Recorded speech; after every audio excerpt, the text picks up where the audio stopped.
melanjutkan acara puncak acara yang kita tunggu-tunggu, yaitu Mau'izatul Hasanah dari panjenenganipun Dr. Sayyid Muhammad Abbas saking Buntet Cirebon selaku Ketua Umum dan Panglima tertinggi perjuangan Wali Songo Indonesia Laskar Sabilillah. Beserta doanya kami serahkan kepada beliau, waktu dan tempat kami serahkan. Semoga Allahumma sholli ala sayyidina Muhammad.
Assalamualaikum warahmatullahi wabarakatuh.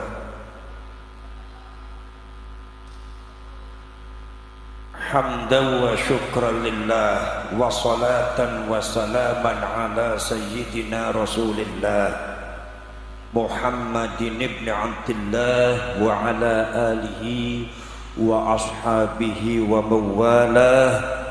La hawla wa la quwwata illa billah.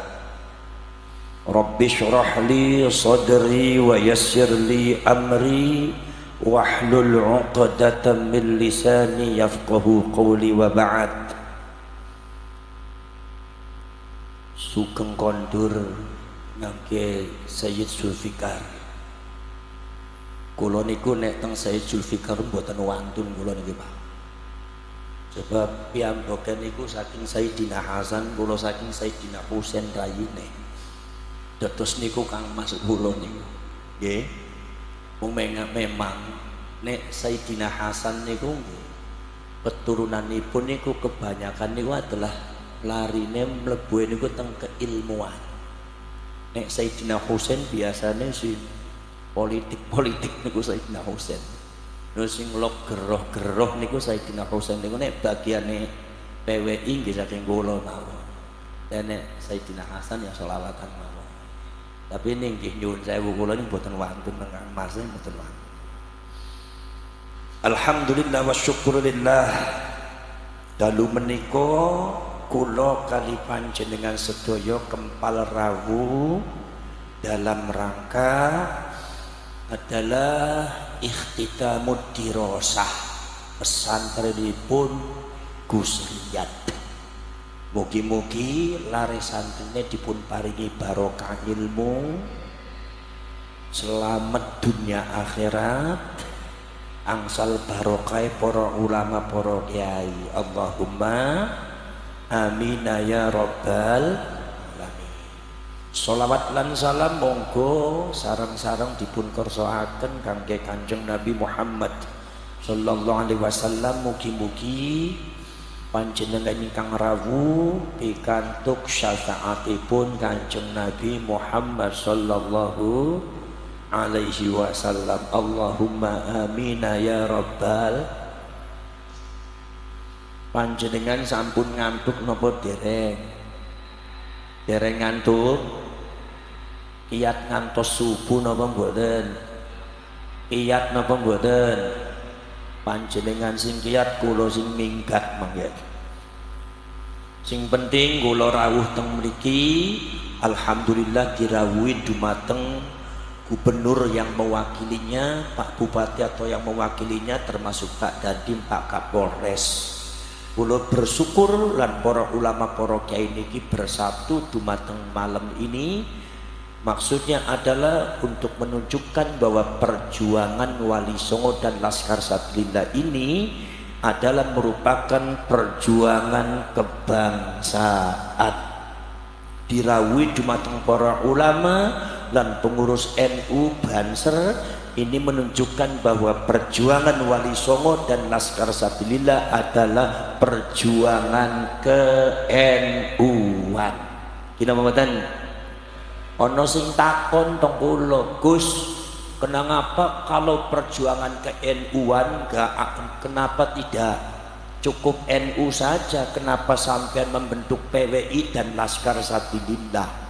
Lah poros syarek poros dulu sebuah fakta yang tidak bisa dibantah, bahwasannya teng NU niku kathah nahdiyin ingkang muhibbin dumateng habaib. Dinapa mboten?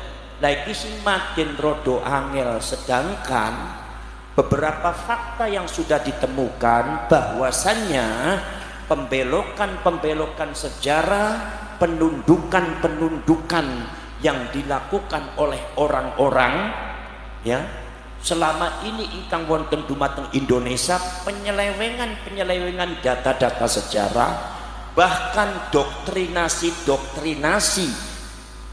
atas nama agama yang tidak benar yang diterima dan korbannya kebanyakan orang-orang NU niki kebetulan dilakukan oleh kaum Ba'alwi, oknum-oknum habaib sing ora bener.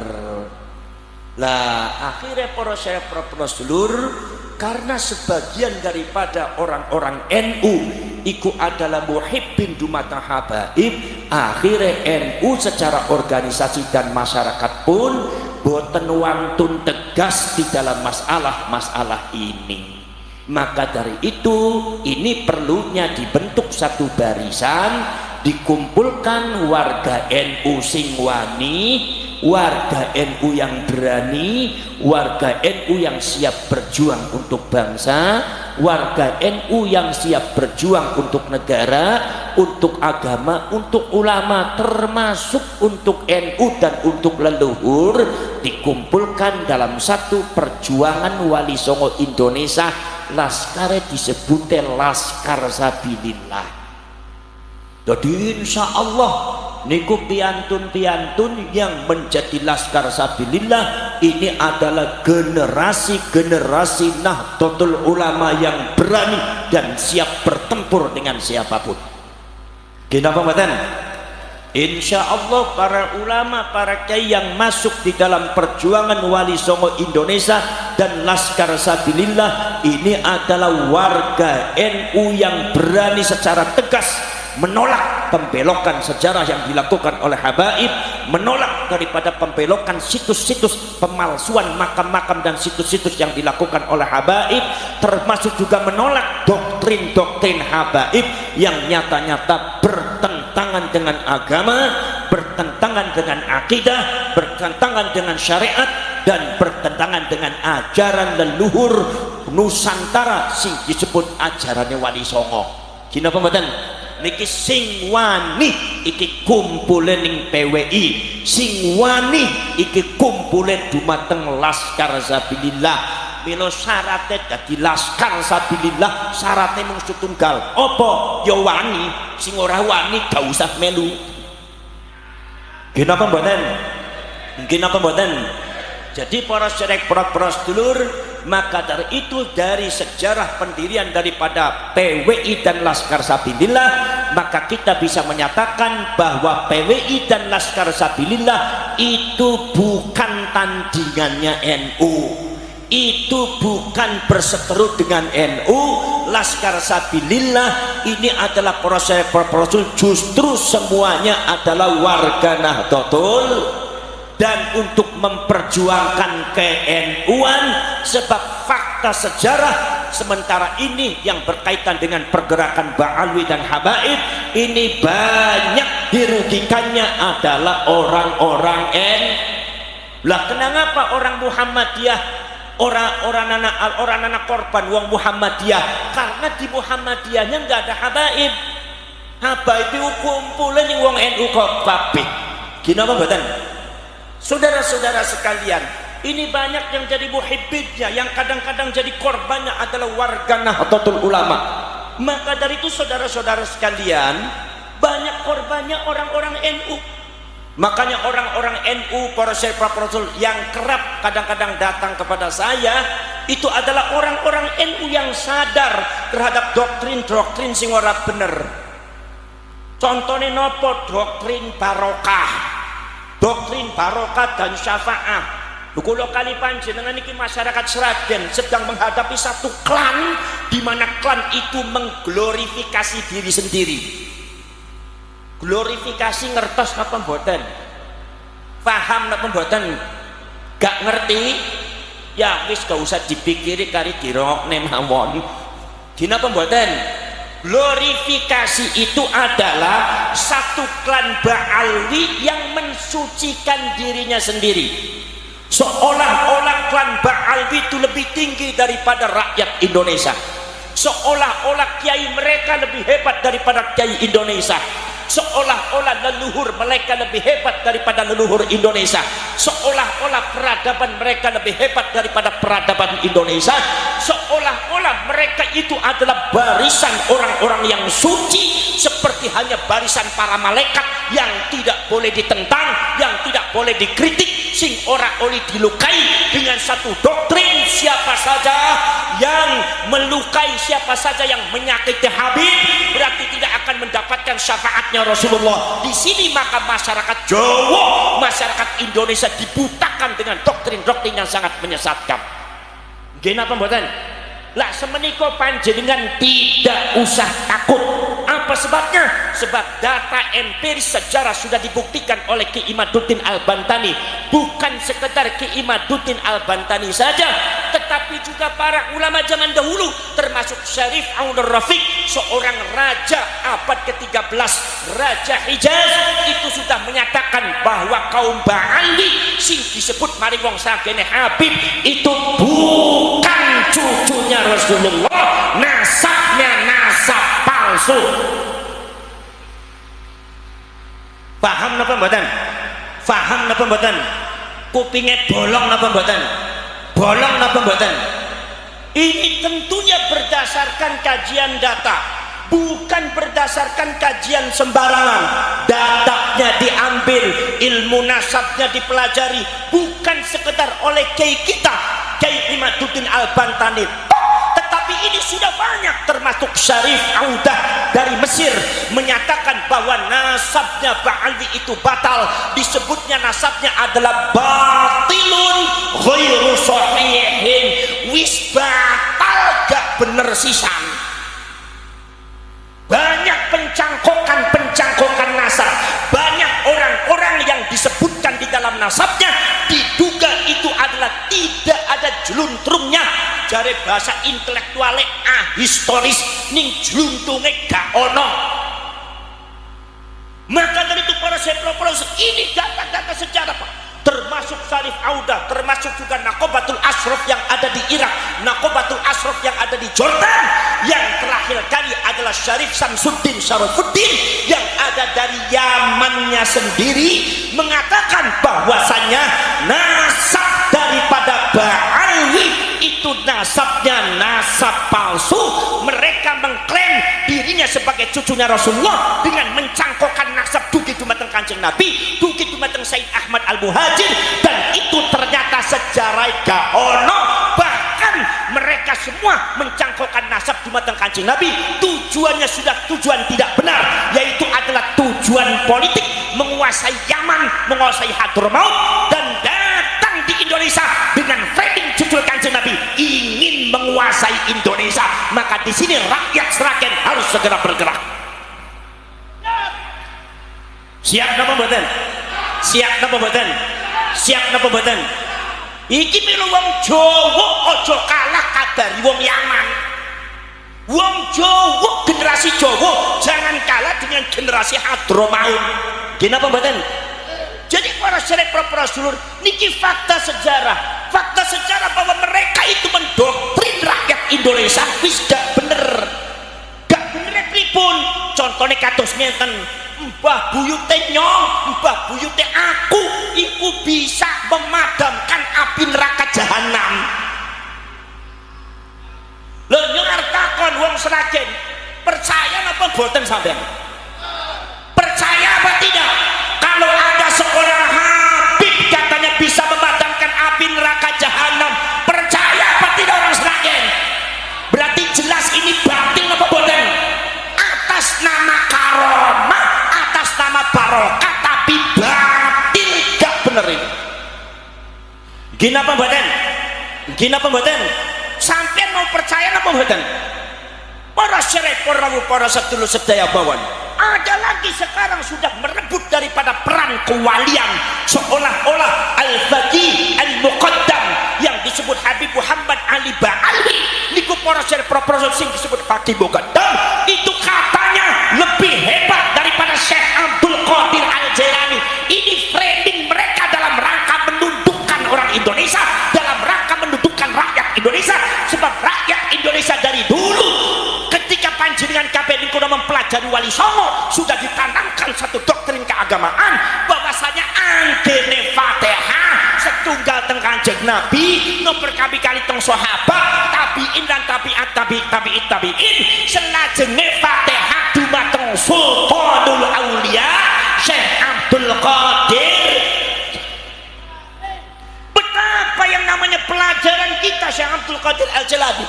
Masyarakat Sragen diwaca niku manakiban kali zaman kemien, ya hadiyu ya alim ya khabiru ya mubin alal kafi salatullah ala syafi salatullah. Gini apa mboten? Ibadallah rijalallah itu sudah melekat dumateng lisane masyarakat Jawa Tengah sedaya.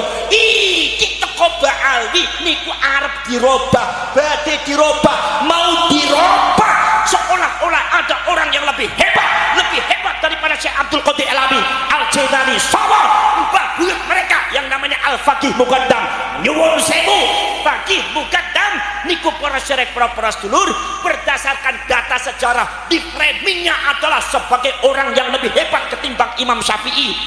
Tapi Faqih Muqaddam itu orangnya tawadhu, makanya mengikuti mazhab Syafi'i. Katanya seperti itu, katanya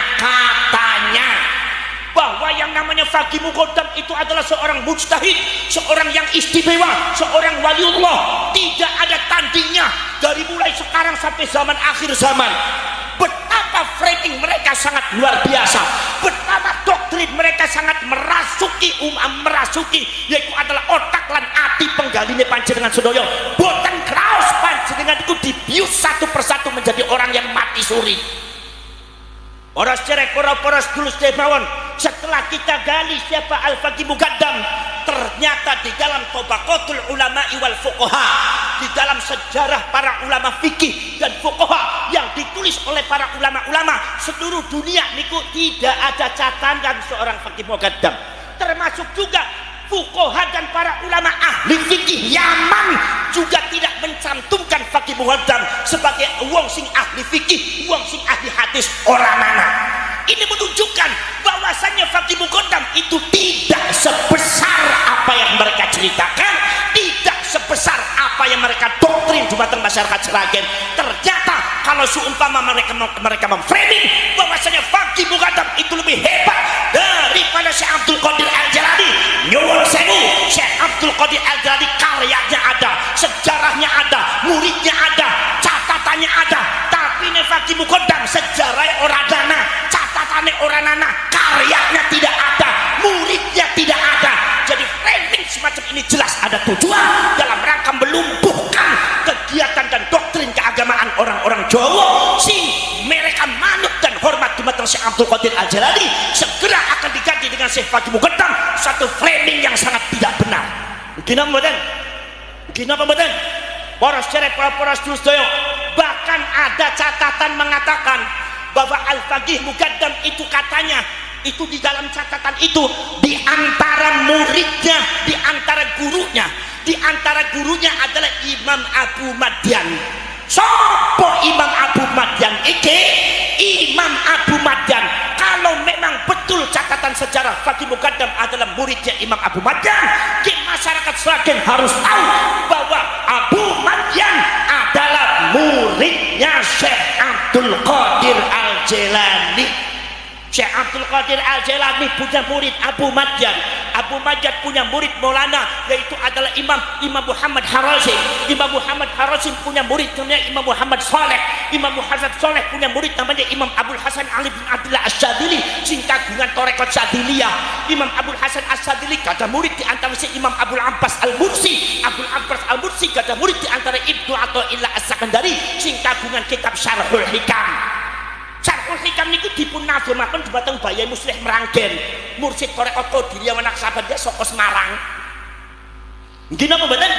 Para sedherek para sedulur mawon, kalau seandainya memang catatan itu benar bahwa Fakih Muqaddam itu adalah murid daripada Abu Madyan, Abu Madyan yang murid Syekh Abdul Qadir Al-Jailani, berarti Fakih Muqaddam pernah ngalap barokah dumateng murid Syekh Abdul Qadir Al-Jailani. Jadi kalau ada oknum Habib mensejajarkan Fakih Muqaddam dengan Syekh Abdul Qadir Al-Jailani, ini yang disebut oleh orang Sragen suul adab, orang benar aja.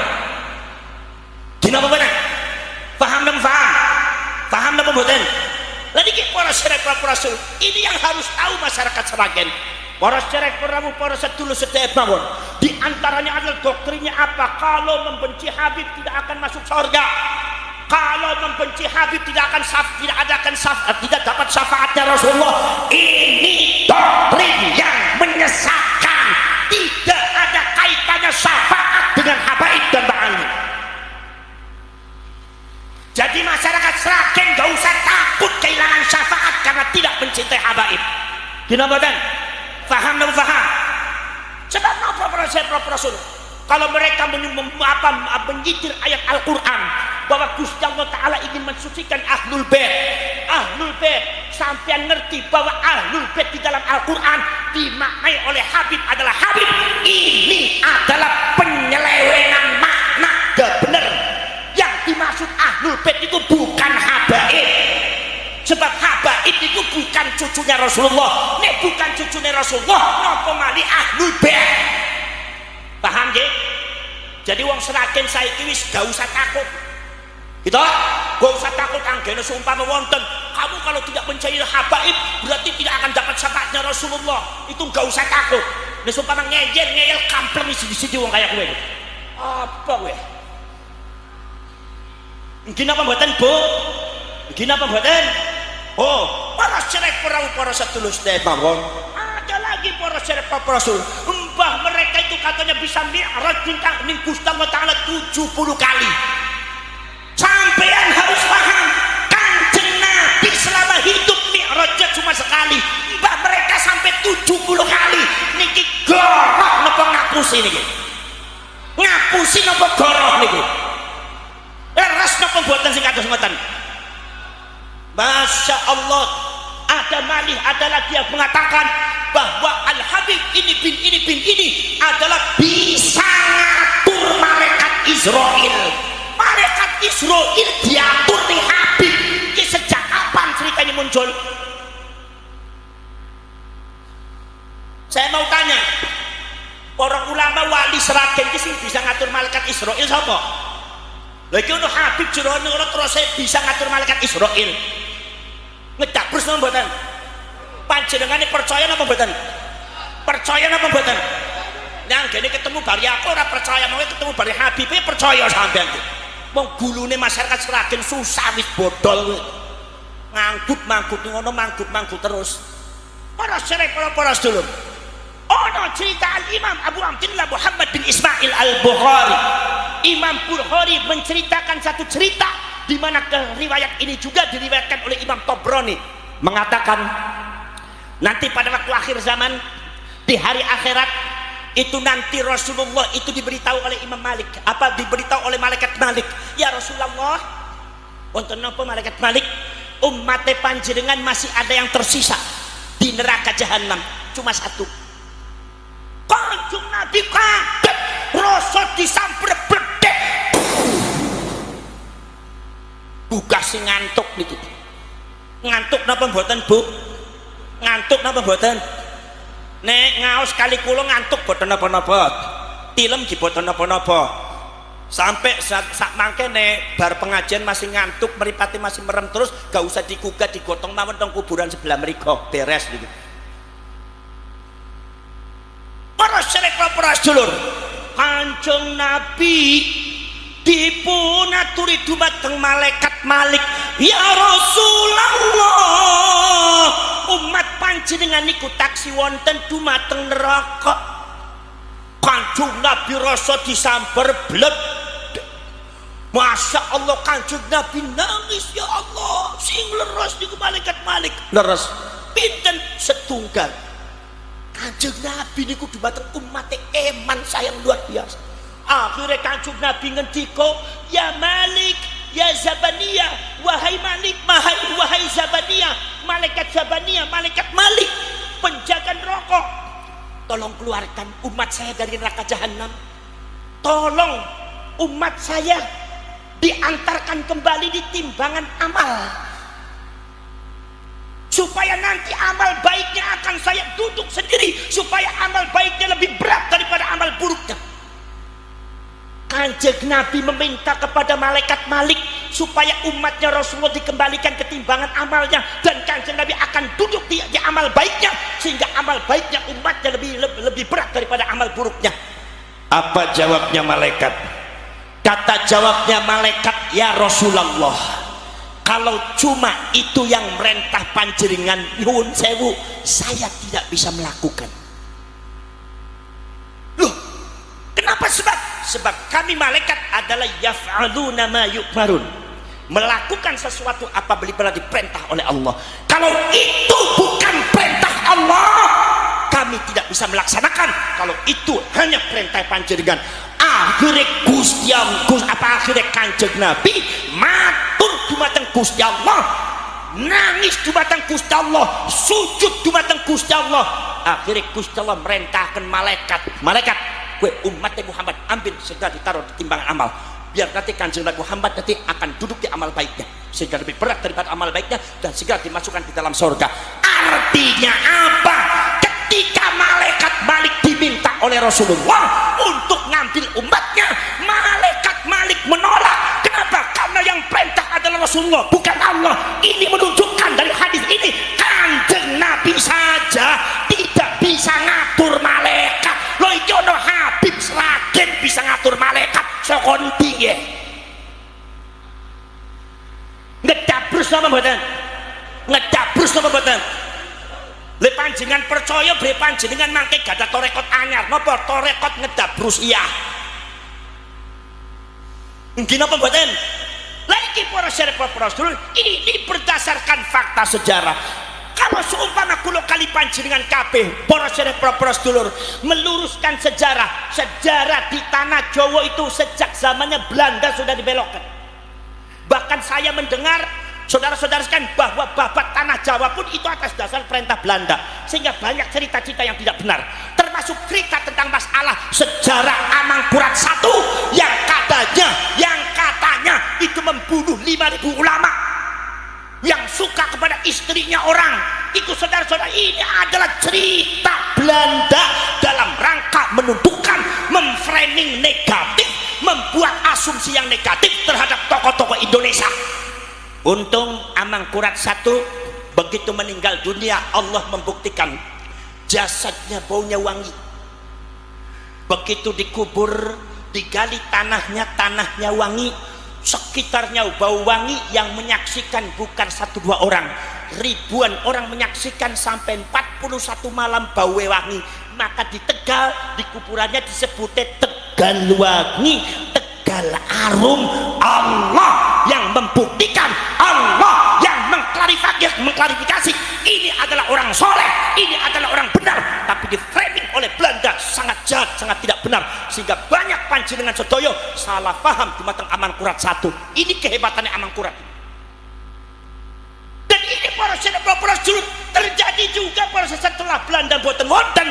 Sejarah Indonesia dibelokkan oleh beberapa habaib.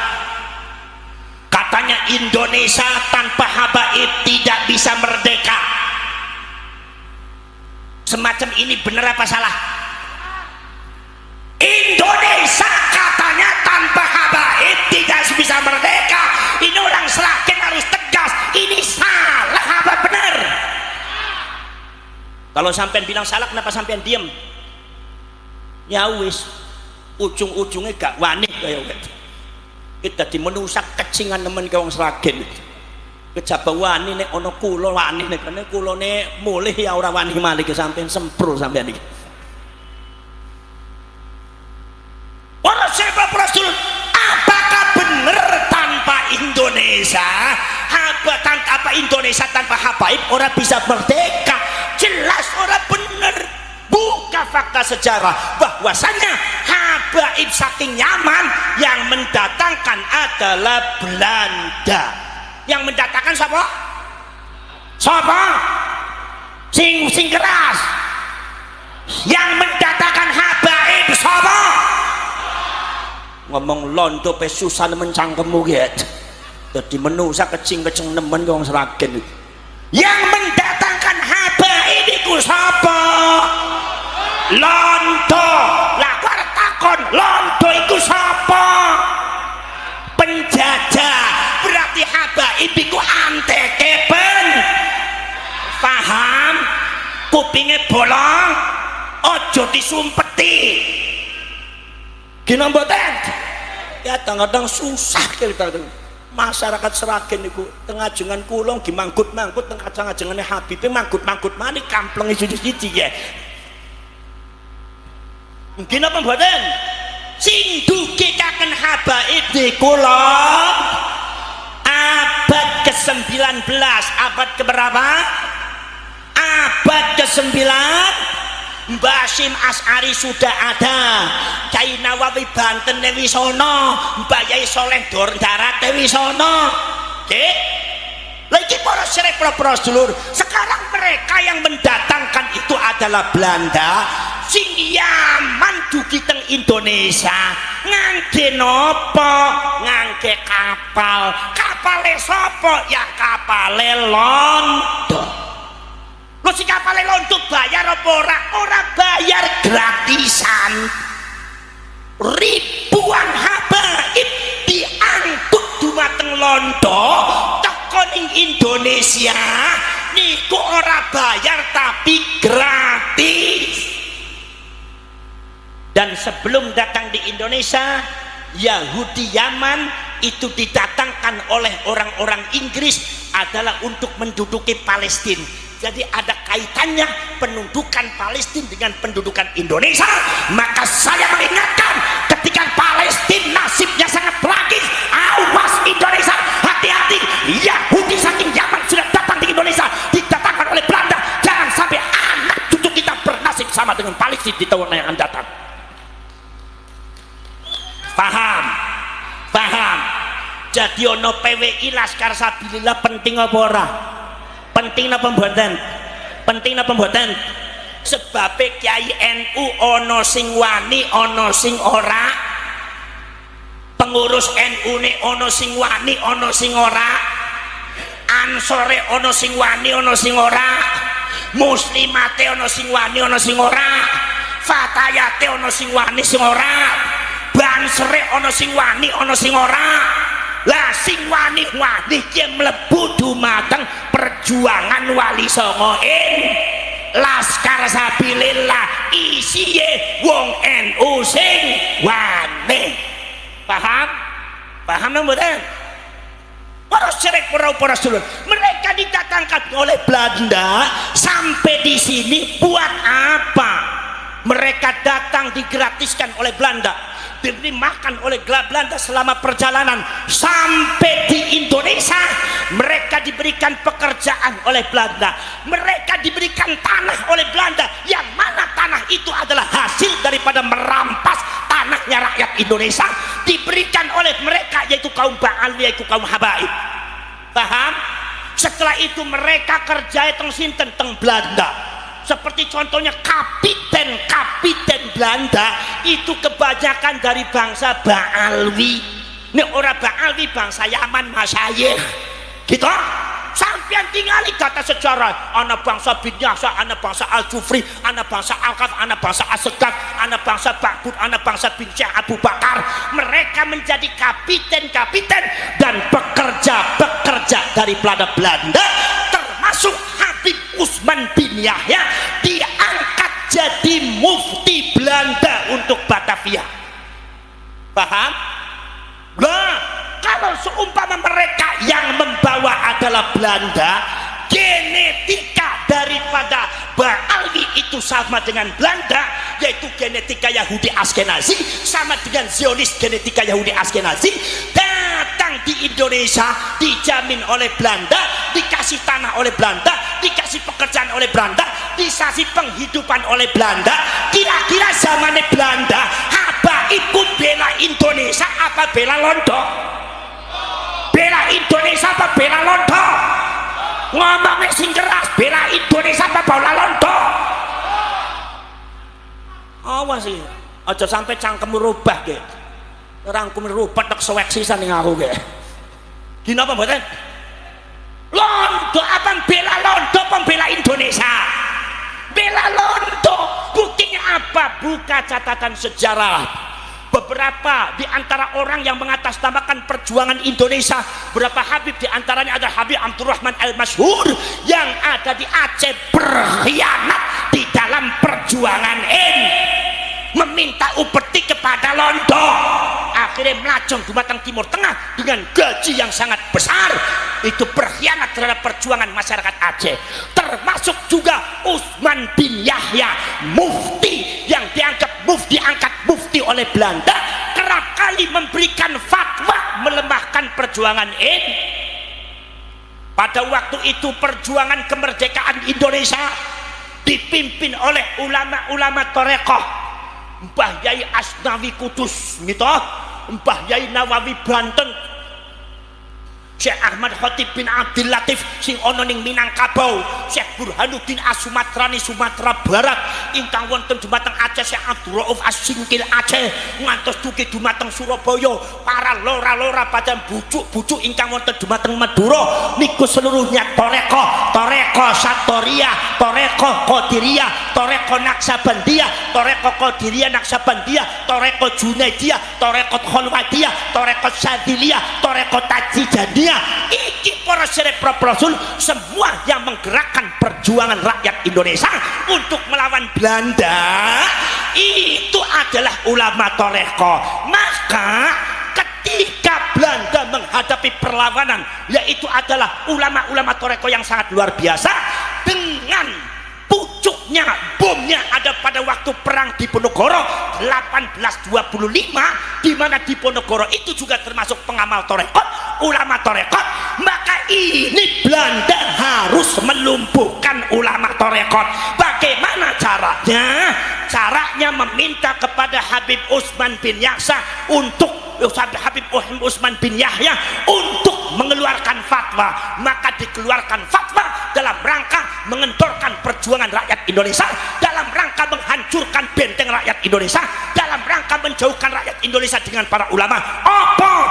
Apa fatwanya? Fatwanya adalah terus Habib Usman bin Yahya mengatakan ulama Toreko yang ada di Indonesia adalah sesat, itu jalannya setan dan iblis. Paham? Paham? Akhirnya sampai geger Cilegon terjadi, sampai geger sampai sing wonten Jogja, sampai geger wonten dumateng Surabaya Madura, sampai wonten dumateng Aceh Maluku. Napa sebabnya? Ulama Toreko dianggap sesat, oleh orang-orang Belanda yang mendukung Belanda, muhibbinnya Belanda, dan termasuk muhibbin Ba'alwi Habaib ketika itu akhirnya ngejar ulama tarekat se-Indonesia. Ulama tarekat banyak yang dibantai, banyak yang dibunuh, banyak korbannya ribuan ulama tarekat. Itu fatwanya Habib Utsman bin Yahya membunuh banyak ulama tarekat. Nih kayak gue berarti nih Habib Utsman bin Yahya niku bela Indonesia apa bela Londo? Londo apa Indonesia? Si ono Habib sing ngomong kayak gue, anggene orang anak Habib Indonesia tidak merdeka. Si model kayak kampleng cangkem sisan. Wani apa ora? Wani apa ora? Takoni jawabe gak tegas nemen wong raget. Dina mboten? Jelas ora bener gini mboten. Para syarek para sulur. Jadi para syarek para sulur, kami bergerak, rakyat Indonesia bergerak, rawe-rawe rantas ijo royo, yaitu adalah malang-malang putung. Panjenengan rapatkan barisan, kemudian rapatkan barisan, segera derap daripada langkah kita disamakan. Ayo kalau kali panjenengan bentuk Laskar Sabilillah PWI seluruh Indonesia dari Sabang sampai Merauke untuk membentengi kita semua dari doktrin perlawanan terhadap orang-orang Ba'alwi semua benar ya. Paham napa mboten? Paham napa mboten? Para syarek para sedulur, sampean kudu ngerti kejadian Indonesia tahun sekarang itu sama dengan kejadian Palestina tahun 45. Sampean ngerti pada waktu tahun 20 sampai tahun 46 terjadi eksodus besar-besaran, eksodus paham napa mboten? Gak paham meneh, susah ngomong kali wong Sragen iki gak paham terus. Eksodus paham napa mboten? Budalan paham nggih? Tiang-tiang niki saking Eropa itu diangkut dengan kapal-kapal Jerman mampir di Palestina, di pelabuhan Haifa. Setelah turun ternyata isinya kapal itu ratusan kapal. Ternyata kapal itu isinya adalah orang-orang yang lusuh, tampangannya lusuh, orangnya kurus-kurus. Ternyata mereka adalah bangsa Yahudi Askenazi, di mana yang di Eropanya diusir, di Jerman dibunuh oleh Hitler, yang lainnya nggak diterima. Masyarakat Eropa tidak menerima Yahudi Askenazi, suruh keluar dari bangsanya, suruh keluar dari negaranya. Maka akhirnya semua Yahudi Askenazi itu banyak yang keluar mampir di Palestina tahun 1945, dari mulai tahun 1920. Tambah kata. Pada waktu pertama kali datang, ribuan orang datang menggelar spanduk. Spanduknya langsung dibentangkan. Apa spanduknya isinya? Isinya adalah, wahai orang Palestina, kami di Eropa diusir, kami di Jerman dibantai, maka wahai masyarakat Palestina, jangan pupuskan harapan kami untuk menerima kami. Nyuwun sewu, masyarakat Palestina ku persis kaya wong Jawa. Jawa ne Arab niku Palestina. Anggah ungguhe mboten sekecuane penggaline niku sae. Akhirnya mereka diterima. Begitu sudah diterima, tambah banyak, akhirnya ratusan ribu orang berdiam di Palestina. Masyarakat Eropa sudah mengingatkan, wahai masyarakat Palestina, kami mengusir mereka bukan tanpa alasan, kami mengusir mereka bukan sembarangan, tapi kami mengusir mereka dengan alasan yang kuat. Apa alasannya? Karena mereka itu adalah kumpulan dari orang-orang yang tidak benar, kumpulan daripada pembegal dan perampok negara.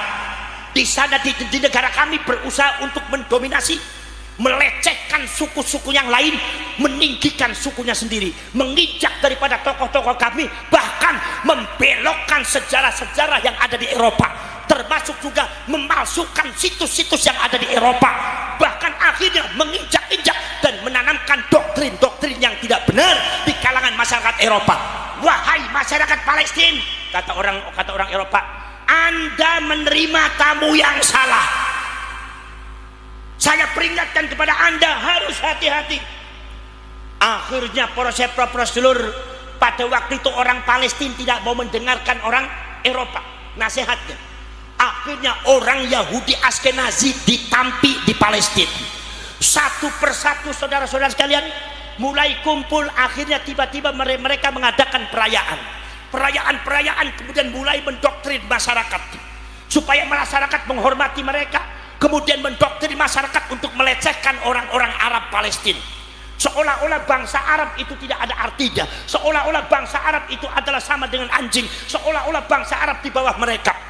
Akhirnya pada tingkatan selanjutnya bukan sekedar sejarah yang dibelokkan, sejarah yang diklaim, tetapi pemalsuan makam, membuat makam palsu tahun 45-46, satu sejarah Palestina yang tidak mungkin bisa dihapus.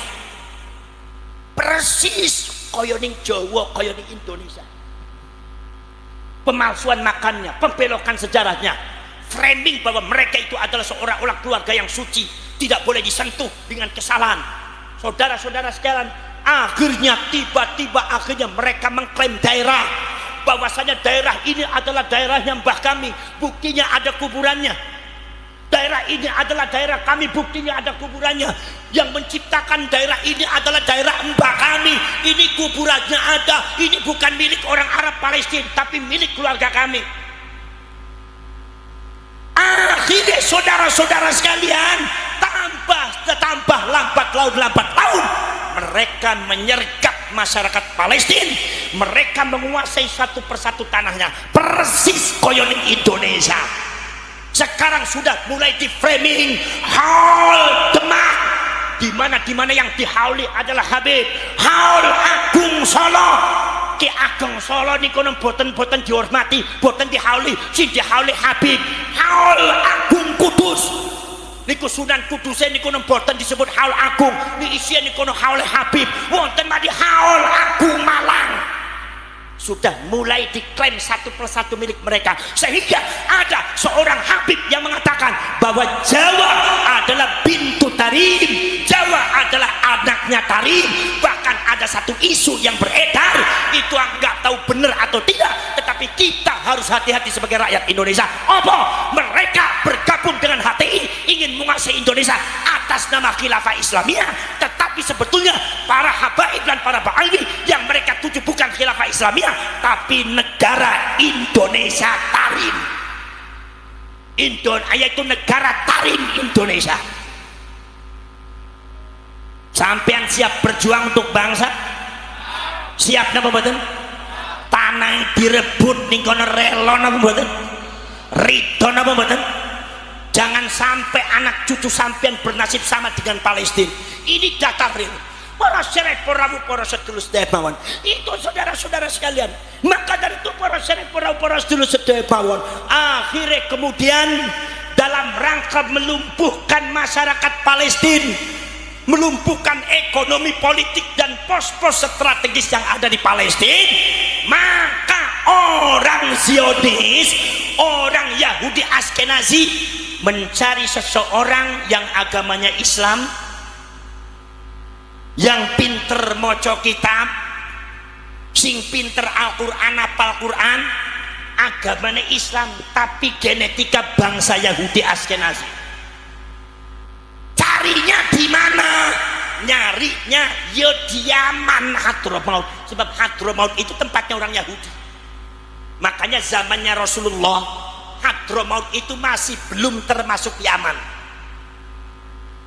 Zamannya Rasulullah, Hadramaut dan Tarim, daerahnya Habib, itu masih belum termasuk Yaman. Hadramaut dengan Tarim dimasukkan ke Yaman itu abad ke-19. Jadi kalau Kanjeng Nabi donga, muga-muga Gusti Allah barokah Yaman, artinya bukan Hadramaut, karena zamannya Rasulullah Hadramaut dan Tarim bukan Yaman. Jadi ki Habib aja lok dalil kaya kowe, ora bener ya. Paham? Dihapusi terus ya. Mungkin apa mboten? Para syarif, para sedulur sedaya bangun niku akhirnya diambillah orang yang namanya Syekh Fadil Abdullah. Syekh Fadil Abdullah itu orang Yaman.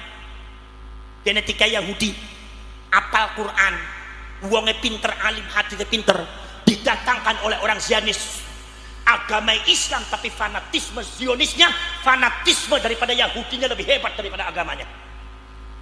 Begitu didatangkan di Palestina, sedikit-sedikit itu namanya Syekh Fadil Amtullah mempengaruhi masyarakat, ngajar di masjid-masjid, ngajar tafsir, ngajar hadis, ngajar kitab-kitab. Begitu akhirnya muridnya tambah banyak sampai ribuan orang. Itu Syekh Fadil sampai disebut oleh orang-orang Palestina sebagai waliullah, kekasih Allah. Ketika melihat ke atas kelihatan ars dan kelihatan loh mahfud, framing yang luar biasa sudah mulai dimainkan oleh orang Yahudi. Padahal dia itu Syekh Fadil Amtullah adalah mata-mata Zionis. Masya Allah, wirid zikirnya luar biasa, mengadakan istighosah untuk keselamatan Palestina, luar biasa. Itu Syekh Fadil Amtullah, muridnya ribuan, muhibbinnya ribuan, apal Quran sampai terakhir diangkat menjadi imam besar Masjidil Aqsa.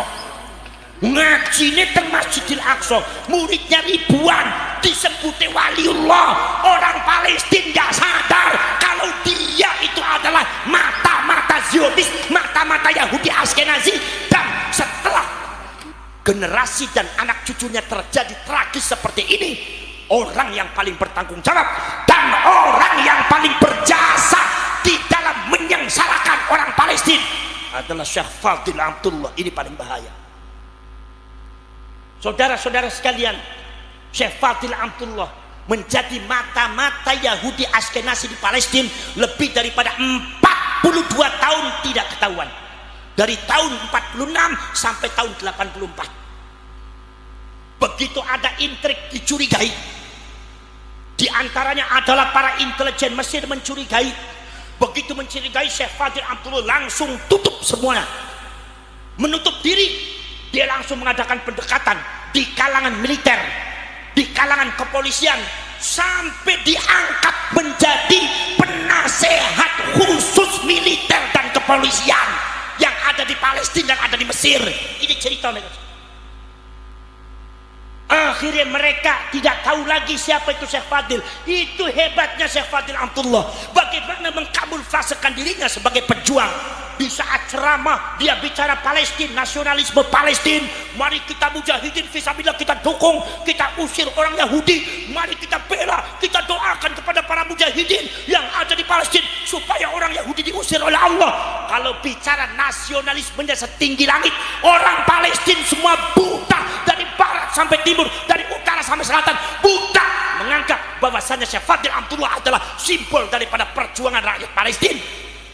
Ternyata beliau itu adalah orang yang paling berjasa menyengsarakan rakyat Palestina. Ya, melongone sampean ku melongo ngerti napa melongo keder sampean? Wong seragen melongo gawe keder aku sing delok. Keder napa keder? Keder napa keder? Lapor serpros dulur, Allah Maha tahu. Allah Maha hebat. Wa makaru wa makarallah wallahu khairul makirin. Mereka bisa berbuat makar, makrul lail, telenge wengi, wong mengendap-endap, semua orang tidak tahu, tapi Gusti Allah Maha tahu. Allah buka semuanya, dan pada akhirnya tahun 84 ketahuan ternyata dia adalah mata-mata Yahudi Askenazi. Sejak tahun 46 dah ketahuan. Akhirnya begitu ketahuan, akhirnya dia dihukum gantung dan pakai ditembak mati oleh tentara Palestina. Tapi misinya Syekh Fadil Amtullah sudah selesai. Misinya Syekh Fadil Amtullah sudah berhasil. Dengan jasanya Syekh Fadil Amtullah, maka orang Yahudi Zionis mampu menguasai ekonomi Palestina, mampu menguasai politik Palestina, mampu menguasai militer dan kepolisian Palestina, mampu menguasai sosial Palestina. Akhirnya Palestina disergap. Akhirnya dianggap Palestina itu adalah ujung-ujungnya, Palestina adalah negara kami, daerah kami, tanah kami, bukan tanahnya orang Palestina. Sejak itu terjadi pengusiran masyarakat Palestina sampai detik ini, genosida orang Palestina sengsara mau dihabisi di Gaza, siapa yang sempati? Saya tanya, apakah kalian mau Indonesia seperti itu? Jawab. Apakah kalian mau Indonesia seperti itu? Jawab. Mau apa tidak? Bergerak apa beten? Lawan apa lawan? Jangan diam saja wahai orang Indonesia, itu sangat berbahaya sekali.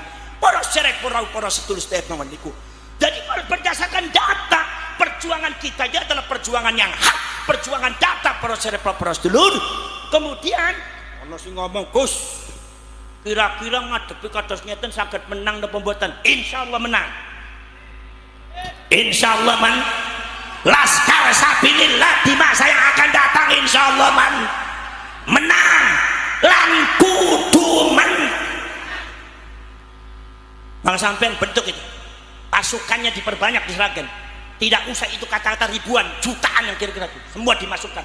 Dinamo mboten?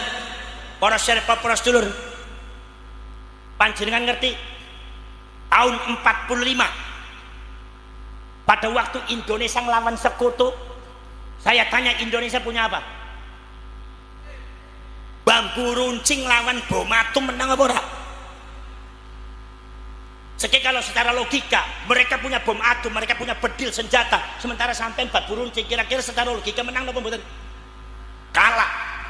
Bambu runcing mboten saged ancel peluru mancel terus. Kalau ada semua orang bawa bambu runcing kemudian jidatnya sudah kena peluru mboten saged urip, bambu runcingnya langsung jatuh. Tapi dalam sejarah Indonesia menang apa kalah? Al-Imam Ahmad An-Naqsyabandi, seorang ulama besar mazhab Thariqah Naqsyabandiyah, di dalam kitabnya Jami'ul Usul fil Auliyah sampai bisa buku Thariqah Naqsyabandiyah An-Naqsh wal Band, An-Naqsh wal Band, Imam Bahauddin An-Naqsh wal Band, An-Naqsh wal Band ngukir asmane Gusti Allah wal Band nutup ati saka sak liyane Gusti Allah, hanya untuk Allah hatinya. An-Naqsh wal Band minut terus masyarakat Sragen, Imam Bahauddin An-Naqsh wal Bandiyah disebutnya Naqsyabandiyah. Ngendika bahwasanya Gusti Allah maringi dumateng Kanjeng Nabi adalah khususiyatun nubuwah, keistimewaan kenabian. Dari keistimewaan kenabian itu muncul apa yang disebut dengan jauharatun nubuwah, mutiara kenabian. Dari jauharatun nubuwah itu muncul di situ adalah at-ta'alimul ilahiyah, pelajaran-pelajaran langsung saka Gusti Allah. Mila para nabi para rasul gak belajar pinter dewek. Nomor selanjutnya al-khirqatus syarifatus sufiyah, yaitu adalah keluar biasaan sing disebute mukjizat. Nomor kaping 3 napa medal napa sing disebut nusratum minallah, pertolongan saka Gusti. Nek wong gadah khususiyatun nubuwah jadi nabi jadi rasul, pertolongan dari Allah pasti datang. Artinya nabi rasul gak enek sing kalah menang kabeh, sebab nabi rasul kudu menang. Makanya sepanjang perjalanan nabi dengan rasul menang. Nabi Ibrahim ngelawan nopo? Nabi Ibrahim niku ngelawan nopo? Ngelawan Namrud menang. Nabi Dawud yang menang, ngelawan Bakti Nasr yang menang. Nabi Musa bari Nabi Harun tiangin boten gadah nopo-nopo, tiang miskin, melawan Fir'aun yang kekuatan hartanya sangat luar biasa, kekuatan politiknya sangat luar biasa, sosial politik dikuasai oleh Fir'aun. Nabi Musa diperintah lawan Fir'aun, kula badhe tanglet sing kalah Fir'aun pun Nabi Musa. Fir'aun kalah. Sebab nopo? Sebab perkara sing hak iki ning Injile wonten Gusti. Kanjeng Nabi niku menang terus. Nglawan penglawan musuh, ning perang Uhud menang, ning perang Badar menang, ning perang Hunain menang, ning Khaibar menang, nganti menang ning perang sedene menang sedaya. Napa sebab? Sebab Gusti Allah ngendika, ya Muhammad tawajjah haitsu syi'ta fa innaka mansur. Teng welikat kana te wonten khatabun nubuwah, kira matep mendi Muhammad. Sesungguhnya kamu orang yang pasti dibela dan pasti ditolong, ngadepi sapa bae kowe menang. Mila Kanjeng Nabi niku gak iso kalah, gak pernah kalah Kanjeng. Mila Kanjeng Gusti Allah Taala nanti ngendika kepada Kanjeng Nabi, ya Muhammad, ajak itu umatmu untuk jihad, tapi kalau mereka tidak mau gak usah dipaksa. antara mereka ada yang banyak alasan, di antara mereka ada yang banyak takut, di antara mereka ada yang ono sing mikir-mikir, di antara mereka ada yang pemberani dan pejuang. Gak usah dipikir Muhammad, kalau sebab yang memenangkan kamu itu adalah aku Muhammad, bukan mereka. Umatmu arep maju arep ora, kowe tetap menang.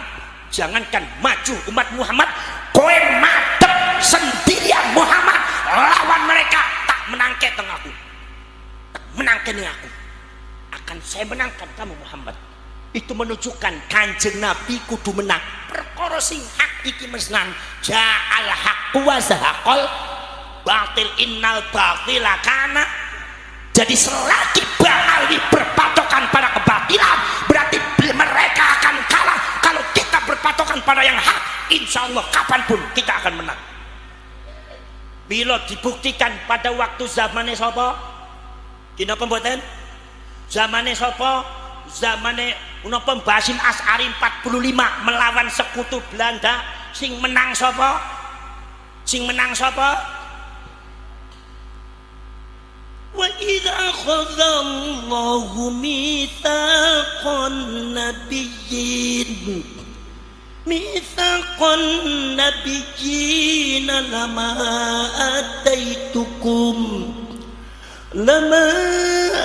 ataitukum min kitabin wa hikmah thumma ja'akum rasulun musaddiqun lima ma'akum latu'minun nabihi walatangsurunnah. Janji Allah walatangsurunnah, memerintahkan seluruh umat manusia supaya nolong Kanjeng Nabi. Nusratu minallah. Mila subhanallah bapak tuai sampean ngadepi londo niku modale napa? Modal nekat gitu. Nek londone sekutu kali Inggris bercampur, Amerika Jerman bercampur, pesawate bome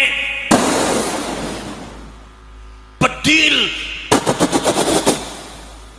bapak tuane sampean senjatane napa? Diparingi dumateng kyaine napa? Solawatan. Sholat.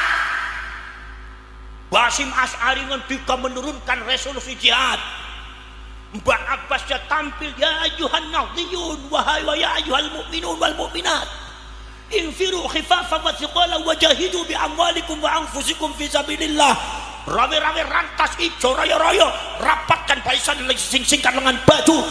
Lantas sekutu Inggris dari Amerika, Jerman, Belanda kumpul di Surabaya untuk melawan kita. Mari kita sing-singkan lengan baju seadanya di bawah panci para ulama, di bawah ridho Allah dan pertolongan Allah, lawan mereka demi untuk bangsa. Membela bangsa itu bagian daripada agama. Masya Allah, bapak tuan sampean menyiapkan pasukan soko Surabaya. Siaplah,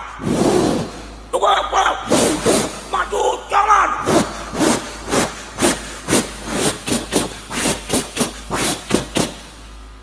Buka sing ngantuk. Kenapa boten? Masya Allah, kabeh niku senjatane napa? Solawat. Anak fairun lil huda war rasyad, unadi syabab al jihad ubidul khana wal hawa wal fasad wa amdi ilallahi min duni zat siwa taqwa rabbil yaumil ma'ad, siwa taqwa rabbil yaumil ma'ad. Aku pejuang agama dan bangsa, aku pejuang bentengnya ulama, aku pejuang Nahdlatul Ulama, aku panggil pemuda-pemudi bersama. Tegakkan keadilan kebenaran, mohonlah selalu ampunan Tuhan, mohonlah selalu ampunan Tuhan. Wah, solawatan kabeh drum band saka Sragen metu. Oh, grim kotokan kotang grim grim, grim kotokan kotang grim grim, grim grim grim, grim grim kotang grim grim kotang, grim kotokan kotang niku. Rampin seragen gini apa mboten? Alhamdulillah di atas payung Allah, di atas bendera kebenaran, iku para ulama NU santri nang kono nglawan sekutu kalah. Profesor Dr. Suhogronyo mencatat dengan tinta emas, sekutu niku pasukan yang enggak pernah kalah. Lawan Itali di Libya, Italinya mundur. Ngelawan Inggris di India, Inggrisnya hancur. Ngelawan Inggris di Malaysia, Inggrisnya hancur. Ngelawan Jerman, Jermannya hancur. Ngelawan Portugis, Portugisnya hancur. Ngelawan Belanda, Belandanya hancur. Ini sekutu kumpul semua. Amerika, Inggris, Jerman, Belanda, Portugis, semuanya kumpul melawan barisan para ulama. Tapi mereka kalah bertekuk lutut di kaum sarungan. Milo sampean kabeh akan memperjuangkan sesuatu, jangan sampean takut, jangan sampean mundur, pantang mundur. Sekali ini kono langkah sudah melangkah, gak usah mundur, gak usah wedi. Bela tanah air, bela negara, bela bangsa, bela leluhur. Kalau ada macam-macam daripada kaum Ba'alwi sing macam-macam mempersekusi ulama atau orang-orang Indonesia, rakyat Indonesia, sampean siap membela napa mboten? Siap membela napa mboten? Siap membela napa mboten? Jangan sampai seumpama para dulur mereka berani-berani merubah situs-situs sejarah Indonesia, berani merubah sejarah, membelokkan sejarah Indonesia. Kalau mereka melakukan kezaliman semacam itu, maka kita lawan apa lawan? Kita lawan apa lawan? Lawan apa lawan? Jangan sampai anak cucu kita di masa yang akan datang nasibnya sama dengan Pales. Na'udzubillah min. Maka segera dibentuk di Jawa Tengah. Nanti adakan gerakan se-Jawa Tengah. Kibarkan bendera Wali Songo, kibarkan bendera Laskar Sabila di pojok-pojok desa, di pojok-pojok kampung. Adakan pergerakan rakyat Indonesia untuk membela bangsa dan leluhur sejarah. Siapapun orangnya, apakah habaib atau Ba'alwi, siapapun yang berani-berani untuk merusak Indonesia, baik sejarah atau sumpah menzolimi rakyat Indonesia, baik orang biasa atau kiainya, maka kita semua Laskar Sabilillah wajib membela, wajib bergerak lawan mereka semua. Karena nek orang dilawan, mereka akan menginjak dan pada akhirnya mereka akan menguasai kita dan pada akhirnya mereka akan memperbudak kita. Na'udzubillah min. Na'udzubillah min. Bismillahirrahmanirrahim. Alhamdulillahirabbil alamin. Hamdan syakirin, hamdan na'imin, hamdan yuwafi ni'amahu wa yukafi mazidah. Rabbana walakal hamdu kama yanbaghi li jalali wajhikal karim wa 'azimi sultanik. Allahumma salli salatan tujiruna biha minan nar wa tudkhiluna bihal jannata ma'al abrar. Ya aziz ya ghaffar ya rabbal alamin. Allahumma tub 'alaina qabla al-maut warhamna 'inda al-maut ولا تعذبنا بعد الموت يا خالق الموت ويا سميع الصوت احفظنا من الآفات والعاهات والعقوبات اللهم أرنا الحق حق وارزقنا اتباعه وأرنا الباطل باطلا وارزقنا اجتنابه اللهم إنا نسألك رضاك والجنة ونعوذ بك من سخطك والنار اللهم أحسن عاقبتنا في الأمور كلها وأجرنا من خزي الدنيا وعذاب الآخرة اللهم لا تسلط علينا بذنوبنا من لا يخافك ولا يرحمنا اللهم إنك عفو كريم تحب العفو فاعف عنا كريم ربنا آتنا في الدنيا حسنة وفي الآخرة حسنة وقنا عذاب النار وأدخلنا الجنة مع الأبرار يا عزيز يا غفار يا رب العالمين وصلى الله على سيدنا محمد النبي الأمي وعلى آله وصحبه وبارك وسلم هذا دعانا كما أمرتنا فاستجب دعانا كما وعدتنا إنك لا تخلف الميعاد سبحان ربك رب العزة عما يصفون وسلام على المرسلين والحمد لله رب العالمين الفاتحة